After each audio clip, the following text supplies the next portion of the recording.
আসসালামু আলাইকুম প্রিয় ভিউয়ার্স, ফটোকপি 2523 এতে যদি আপনি কালি রিফিল করার পরে আপনার টোনারটি সচল না হয়, এমটি দেখায়, তাহলে আপনি কী করবেন?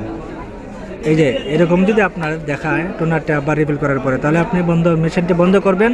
বন্ধ করার পরে সাথে সাথে আপনি 50-তে চাপ চেপে ধরবেন। 50-তে চেপে ধরার পরে এরকম একটা খালি ডিসপ্লে দেখাবে। আপনি এরকম দেখানোর পরে আপনি 2001 তুলবেন।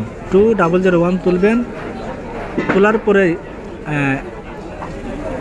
স্টার্ট দিবেন, ইয়েস দিয়ে স্টার্ট দিবেন। তারপর 150 তুলবেন। 150 তোলার পরে আপনি আপ ডাউন করবেন।